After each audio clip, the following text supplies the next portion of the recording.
Hello friends, welcome to our channel Payel's tuition.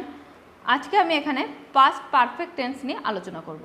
So friends, যদি তোমাদের আমার এই ভিডিওগুলো ভালো লাগে তাহলে অবশ্যই আমার চ্যানেলটা সাবস্ক্রাইব করো এবং পাশে থাকা বেল আইকনটা অবশ্যই প্রেস করো, যাতে আমি যখনই নতুন কোনো ভিডিও আপলোড করব তোমরা সাথে সাথে তার নোটিফিকেশান পেয়ে যাও।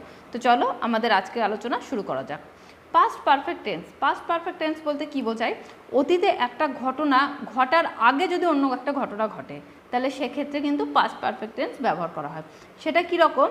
সেটা হচ্ছে, যেমন ধরা যাক ডাক্তার পৌঁছানোর আগেই রোগী মারা গেছিলো, মানে রোগী মারা গেছে, ডাক্তার পৌঁছেছে কিন্তু তার আগে রোগী মারা গেছে, তার মানে ডাক্তার পৌঁছেছে একটা ঘটনা, তার আগে আর একটা ঘটনা ঘটেছে, এরকম সেন্টেন্সের ক্ষেত্রে কিন্তু পাস্ট পারফেক্ট টেন্স ব্যবহার করা হয়।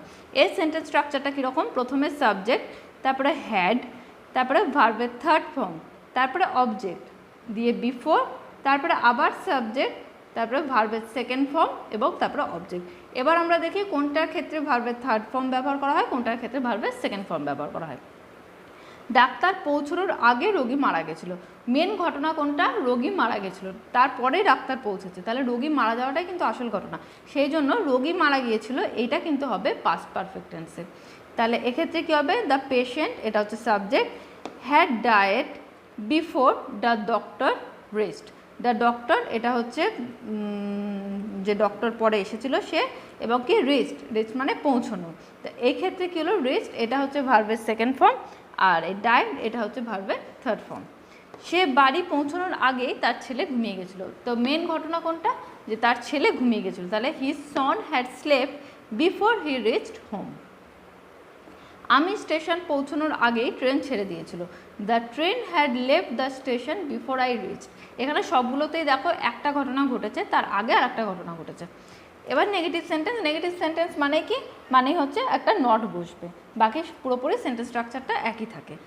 কি এক্ষেত্রে স্ট্রাকচারটা প্রথমে সাবজেক্ট, তারপরে হ্যাড, হ্যাডের পরে নট, তারপরে ভার্বের থার্ড ফর্ম, তারপরে অবজেক্ট, তারপরে বিফোর, তারপরে আবার সাবজেক্ট, ভার্বের সেকেন্ড ফর্ম এবং তারপরে অবজেক্ট।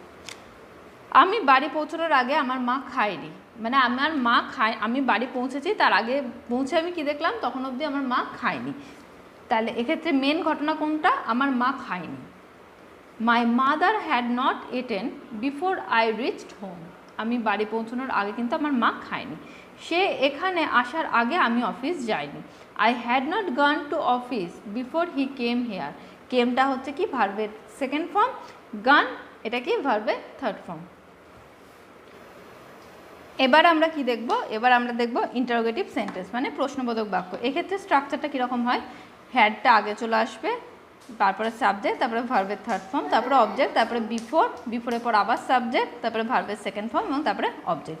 যেমন ডাক্তার আসার আগেই কি সে মারা গিয়েছিল? Had he died before the doctor came here. Doctor এখানে আসার আগে কি সে মারা গেছিল? তুমি সেখানে পৌঁছানোর আগেই কি সে অফিস চলে গিয়েছিল? Had he gone to office before you went there. আমি আসার আগে কি সানি টিভি দেখছিল? Had Sunny watch TV before I came. এইগুলো গেল ইন্টারোগেটিভ সেন্টেন্স। তো ফ্রেন্ডস, আজকে আমাদের পাস্ট পারফেক্ট টেন্স এখানেই আলোচনা শেষ হলো। Thank you very much for watching this video.